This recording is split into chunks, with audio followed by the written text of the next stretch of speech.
NCD road network to be realised with 300 million kina loan. Grand Chief reflects on 45 years of independence.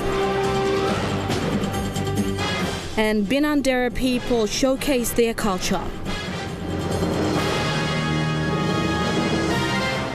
This is National EMTV News with Helen Seah. Good evening and thanks for joining us for Saturday's news.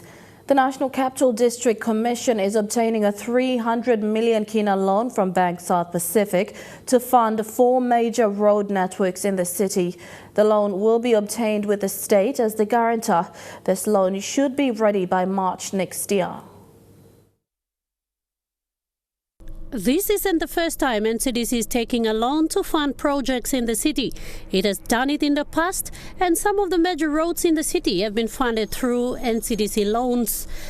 Some we have, got it ourselves, and others we have got the loan with the guarantee of the state, meaning the state guaranteed the loan and we secured the loan. And up to now, we have a good record in terms of NCDC in repaying all these loans, and those that are, guaranteed by the national government too has been retired, almost, within the schedule and over the schedule. So the 300 million kina loan it's about to obtain from BSP is to fund the construction of 4 4-lane roads in various parts of the city. The main road that we are looking at is 9 Mile to Laloki. That might cost around 60 million something. And then from 9 Mile to 17 Mile, so it go into Central Province. That's, will be more than 60 million, maybe almost 100 million. And then we are prioritizing the main road at Gerewu from the runabout at Papindo all the way to Nikbada Street, that road at the back, which we upgraded 1 or 2 years ago to the 4-lane road. So it is connected to 37. Yes, that's the one. We also might also extend the work into Central Province, especially from Laloki Bridge to Goldie River Barracks. And Pakop says there is nothing wrong in obtaining loans. In terms of PNG, our record overall is very good. Papua New Guinea has never defaulted on any of its loan commitments.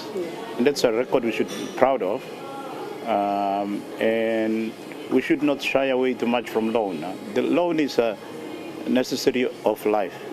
Nobody lives in this world and no country develops without loan. The challenge is how to manage it. NCDC is allowed to obtain loans of up to 100 million kina from BSP, but with its plans to get 300 million kina, it has gone past the ceiling set by the bank, and so the state has come in as a guarantor, and the loan should be ready by March next year. Pakop thanked the Prime Minister and NEC for their endorsement and says with many more work needed to connect the city, NCDC plans to get more loans in future to fund these works. Pakop says there still remains the construction of 2 major arterial roads in the city and says the road network in the city is not complete without these 2 major roads. One is 14 Mile to Bautama and then 9 Mile to Dogura. The Nikbada Road, if we complete it around Gerewu, coming back and linking with the Magani Crescent, that's the road we've done from Morata to Gerewu. If we link it with that road, then we have a ring road around Gerewu, which is our major population hub in the city. He says NCDC has contributed to the nation's consolidated revenue over the years and thanked the government for assisting in obtaining these loans. Ruth Rungula, National EMTV News. Edaranu has been challenged to improve their performance to cater for the needs of the growing city. NCD Governor Powes Pakop is critical that the city is fast expanding, but water and sewage services still remain a big problem for the city. He's calling on Edaranu to invest in the Joyce Bay Sewage Facility to link the whole city to the sewage system. The Joyce Bay Sewerage Facility was built at a cost of 300 million kina through a funding from the Japanese government and built to world-class standard. However, it is not serving its purpose. Only 30% of the NCD population is using this facility. They should invest in the Joyce Bay project so that it connects the entire city to that world-class facility. And so that we improve the sewage system in the city, but also in terms of sewage, a plan with us so that we expand the system into all the settlements now that we are doing the settlement upgrading, and also the villages. The villages nearby, Vavukoro is not even connected then. Vavukoro is probably just a stone throw away from that world-class facility. Pakop says NCDC is building the city, visualizing a city of 2 million people in the next 10 years, and says Edaranu must think along these lines. So we need Edaranu to be proactive, to plan in advance, to visualize a city that is going to be maybe in 10 years' time population of 2 million. Yeah. We in NCDC, we are planning for that eventuality, that maybe in 10 years' time or 20 years' time, we might be 2 million. And that's why we are investing in all the roads and all the municipal services, improving everything. He says the city is expanding, but most SOEs are not facilitating this growth. And with plans to merge Edaranu and Water PNG, he fears more problems could be created. Edaranu is supposed to focus on the city and make profit, and at the same time provide services that is sufficient for the city. We are amalgamating with Water PNG, which is doesn't have a very good record. Like, for example, the town of Goroka has no adequate water system and sewage system. He says water and power still remain a critical issue in the city and is something the government should look into. Ruth Rungula, National EMTV News. The government will set up an inquiry into the failed casino project in Port Moresby that saw landowners investing 22 million kina with no return to date. Landowners from Petroleum Resource Gobe and Petroleum Resource Moran in Southern Highlands invested 11 million kina each for a stake of 5% each in this project. Hela Governor Philip Undialu raised this in Parliament this week. Opposition leader Belden Nama called for a point of order and said this was before the court and should not be discussed in Parliament. However, Prime Minister James Marape assured Undialu and the landowners that an inquiry will be carried out. Convinced to invest in it, and it's almost 13 years on. The money is lost. The latest I heard was NCD and the building board has condemned the building and asked for removal. The land title now sits with the investor, and the people of Moran has lost. Honorable Governor Fuela can go into the question. The matter is before the courts, and it is sub judice at the moment. Thank you, Mr. Speaker. I will call for investigation in this matter in totality and find out what has happened. I will sanction an inquiry into the Gobe and Moran Landowners Fund. And if that fund has been abused through a scheme, we will establish that and get back to Parliament at a later stage. Following the news tonight, EMTV will bring you a 1-hour special of My Province, My Country, celebrating PNG's independence 45 years on. Tonight we journey to Morobe, Medang and the Sepik provinces to bring you a series of stories commemorating PNG's 45 years as a nation. Here's a preview.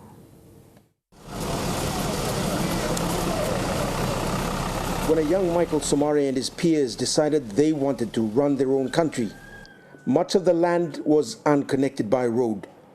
It was just a little over 20 years since the first outsider made contact with people in the highlands, and many more in the rest of the country didn't understand the concept of political independence and what was being decided for them. Very hard to talk more long Papua independence. Na plan di tini blongol sem true mi long inshallah place long Papa plamitu oltok maski masaban Australia kan luatin bla. 2 years after joining the army, Private Felix Wama was chosen by the Moem Barracks Command to be part of a 16-man team to carry an official letter of independence from Wewak to Port Moresby. They were to make the 1,000-kilometer journey on foot. Private Felix Wama saw how disconnected the country was back then. The team made their way across difficult terrain and eventually into Port Moresby, where guests from around the world had gathered for the occasion. Tupia Moem Barracks Company's 2nd Platoon 4 Section. I'll call him Private Felix Wama. You are selected to walk across Papua New Guinea from Wewak to Port Moresby. At that time was Chief Minister Somare. Dem ka samla tingni blang ini dem lagi masam mipla weekend mas pringit lepas belum. Pringim ko na lo declare independence day long 16 September 1975.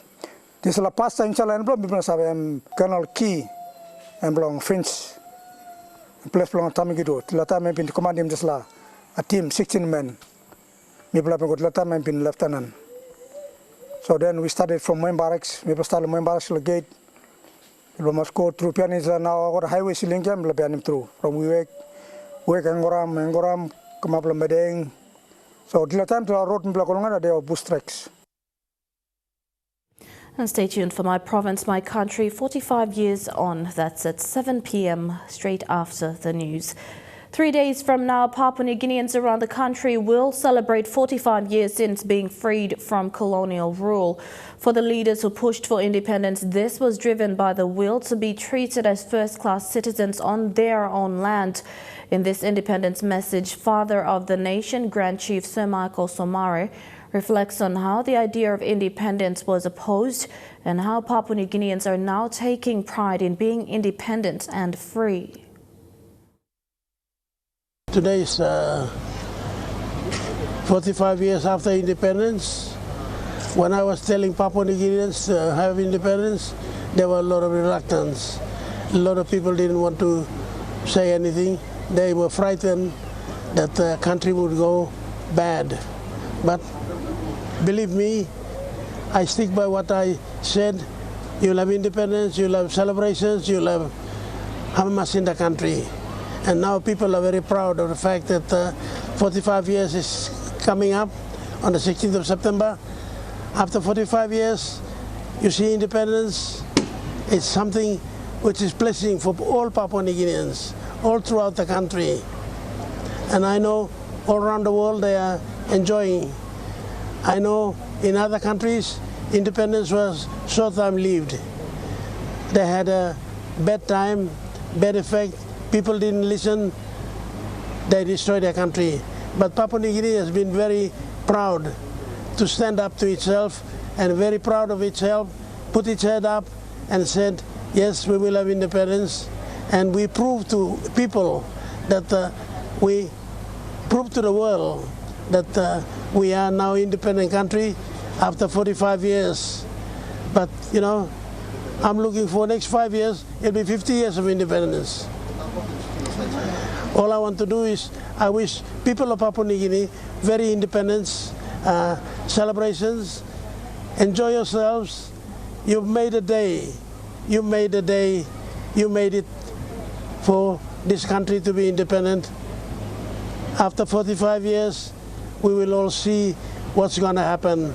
But I know country will be in a very good hands with the leaders that you have. They will run the country smoothly like I have, and all of good things should be said about the leadership. Leadership of the country is very important. Keep the leadership in stake and you see the good things will happen in the country. Thank you very much and God bless you all. God bless you, me all geta ground below you me ya, but you missed up all time.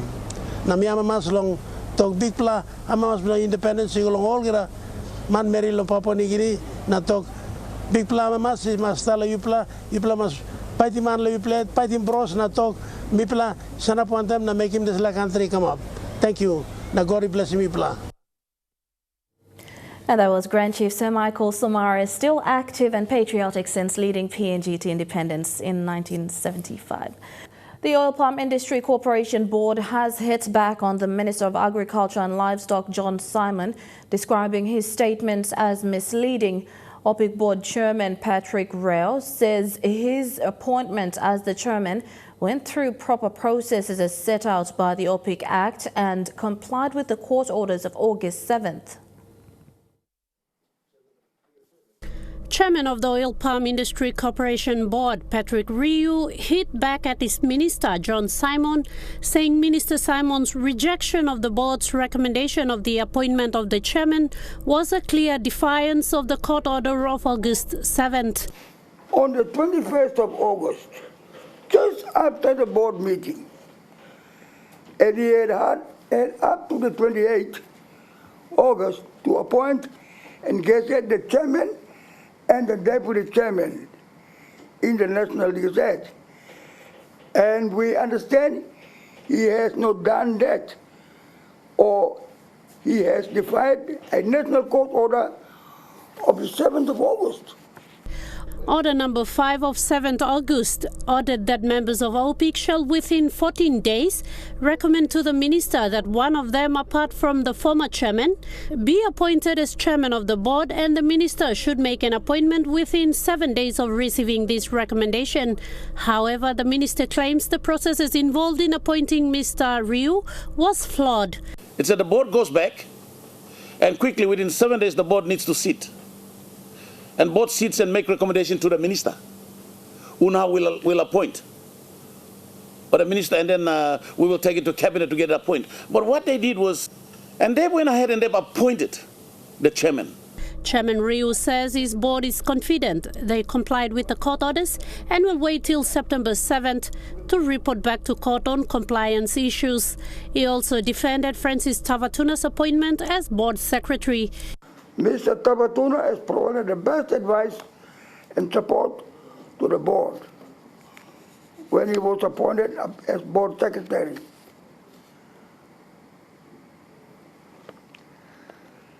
This sector was fortunate to have people like Mr. Tavatuna who stand by the rule of law and protect the institution from being abused. He said Tavatuna has contributed a lot to the organization since his appointment in December last year, and the board appreciates his professionalism in ensuring standards are upheld. Ruth Rungola, National EMTV News. The people of Binandere of Oro Province will soon be showcasing their antique culture to the world. This comes after the launch of the festival yesterday, which made it an officially national recognized event. The festival will provide a platform for social, cultural and economic boost.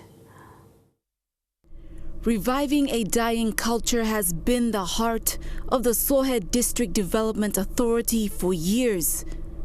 And today saw the goal come to pass as the Binandere Ario Festival is officially a nationally recognized tourism event. The Binandere Ario Festival will soon make one of the unique cultural events in Oro Province as well as the country, and its launching program today marks the culmination of all the collaborative work between the Sohe District Development Authority and the Binandere Ario Festival Committee to see this.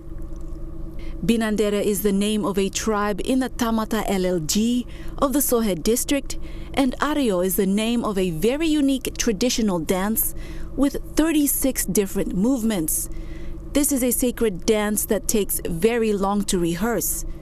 To date, the practice of this dance is slowly fading and only very few individuals practice it. The launch of the festival now provides a platform for the younger generation to learn and remember the art. The district worked closely with the festival committee and the National Cultural Commission to see it come to pass. I'm proud. I will take your message. I will deliver the copy of your statement. I'll show them the certificate, but you will present it yourself to your Binandere people next year at the same time. Tourism Minister Emil Tamur says the industry has been greatly affected due to COVID-19, but festivals like this will slowly rise in momentum in the next year. Any other part of the world, the tourism industry is really being affected with COVID-19. I would say that we are on our knees right now. The industry has really been hurt, and our operators, tourist operators all around the country, the hoteliers are all suffering. I think we are just hoping that by 2021, the end of 2021, everything should pick up. And the festival will be held on the 14th to the 16th of September every year. Lilian Sopera Kenea, National EMTV News. Meanwhile, Tourism Minister Emil Tamur announced the new Executive Director of National Cultural Commission, or NCC. NCC for the past 9 years has been under different acting executive directors. The position was left vacant since November 15, 2011, and since then without a permanent executive director until today. Newly appointed Executive Director Stephen Kilanda says NCC looks forward to opportunities to further strengthen and develop PNG's arts and cultural heritage. In the 9 months when he was appointed, he did so much overall within the National Culture Commission. And as you can see now, National Culture Commission is one of the performing departments within the national government. And as you can see, Stephen Kilanda was at the end of everything. But as I always believe that it's a teamwork, I would like to officially declare that today Mr. Stephen Kilanda is the Permanent Director of National Culture Commission. And Trukai Sports is next. Fidelis Sukina will join us after the break.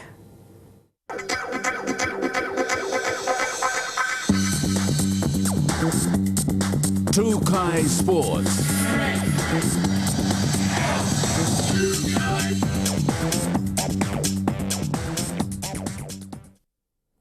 Good night and welcome to Trukai Sports.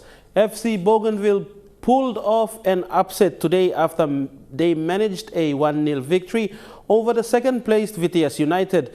The round 16 match of the Kumul Petroleum National Soccer League saw FC Bougainville hold their own in defense to deny VTS a goal. Meeting FC Bougainville today.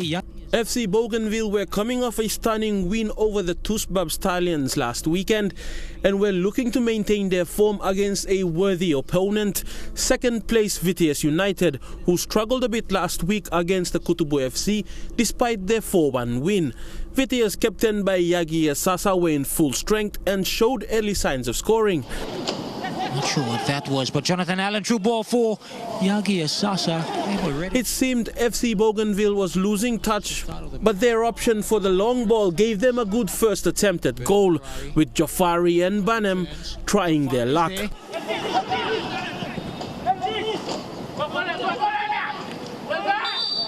VTS had to contend with tight defense by FC Bougainville. Their luck did turn with a penalty by Fugre, but to his dismay didn't turn out well. Not the best of passes in here. The match didn't bring much hype and had players quite frustrated. But as the match progressed, VTS looked more determined to score. Despite this, there was still no luck. VTS still searching. Fonny crosses. VTS Jonathan Allen and Matthew David tried to muster up a goal, but FC Bougainville goalkeeper Adrian Redenat was woke. Tiampo, Jonathan Allen, true ball for Matthew David. VTS were lacking execution in front and in the back line as well. FC Bougainville capitalizing on VTS's misfortune in the 43rd minute. Bernard Purari helping to put through a kick by Clement Willis. Mali to Willis. Oh, strike coming in! The goal shocked VTS and roused the FC Bougainville bench. VTS tried to equalize but were kept away from scoring. The score remained 1-0 until half-time. Tiampo, I'm not sure.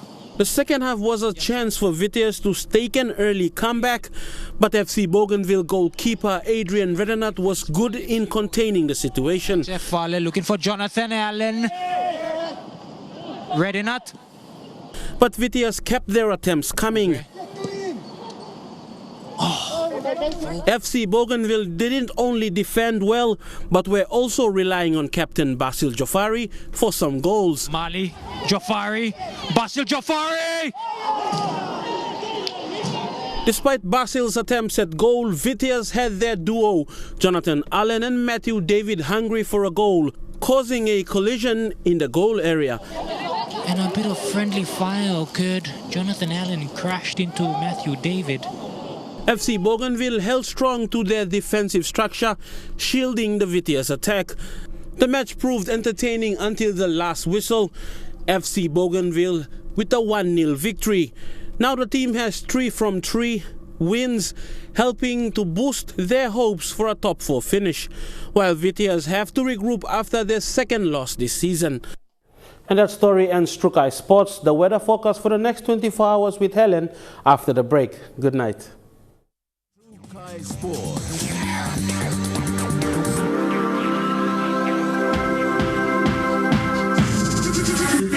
Trukai Sports. This weather update is proudly brought to you by MoneyPlus, with you always. A look at the weather forecast for tonight and tomorrow in the southern regions. Fine and sunny in Port Moresby and Daru. Cloudy with a shower or 2 in Kerema, Alotau and Popondita.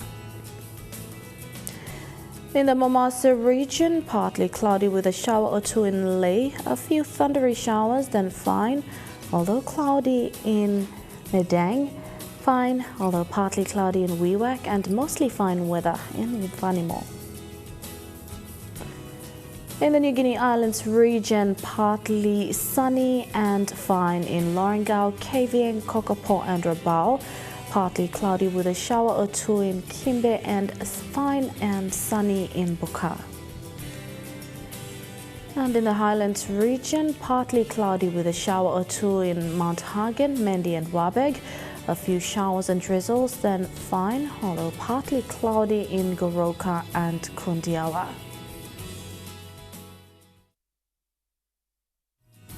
The weather update was proudly brought to you by MoneyPlus, with you always. And that's the way it is this Saturday, the 12th of September 2020. Stay tuned for My Province, My Country after the news. From all of us here at EMTV, pleasant viewing. Good night.